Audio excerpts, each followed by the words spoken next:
Voter participation.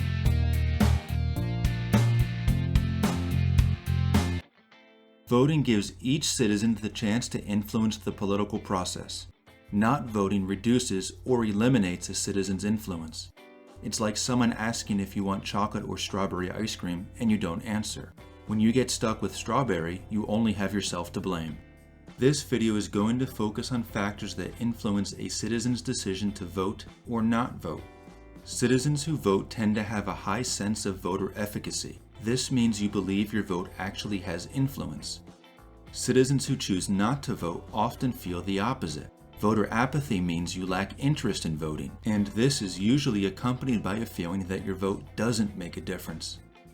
Here are some common reasons citizens do not vote: not getting registered to vote on time, working on election day, being ill, having a disability, lacking transportation to get to a polling place, feeling satisfied with the status quo, which means thinking things are fine the way they are, being uninformed, and feeling alienated. This means a citizen feels separated from the process, like your vote doesn't matter and the politicians don't care.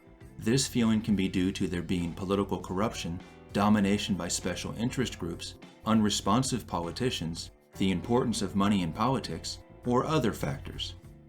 Based on recent data, let's compare the demographic information of citizens who are most likely to vote and least likely to vote. Older people are more likely to vote than people under 30. Citizens with higher income and wealth levels are more likely to vote than citizens with lower income and wealth levels.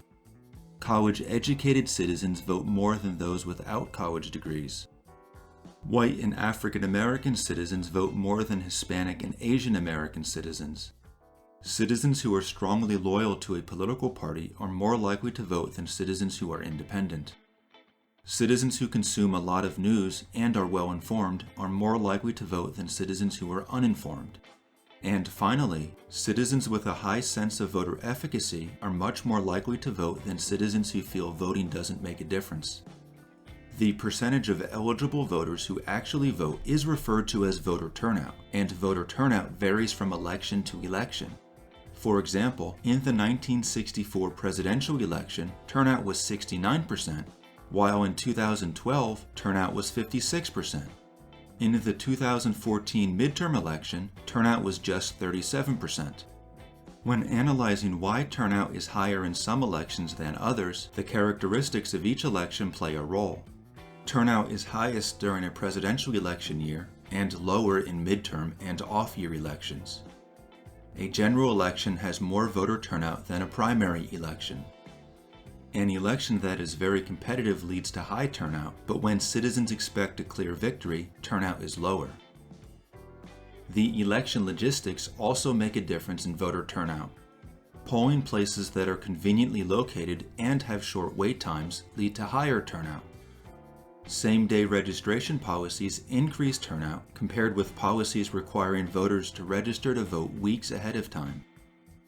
Voter ID laws and early voting rules are hotly debated, but their actual impact on voter turnout is unclear. There are many factors that affect a citizen's decision to vote or not vote, but the bottom line is that voting is an essential part of participating in a democracy, so you should make every effort to vote.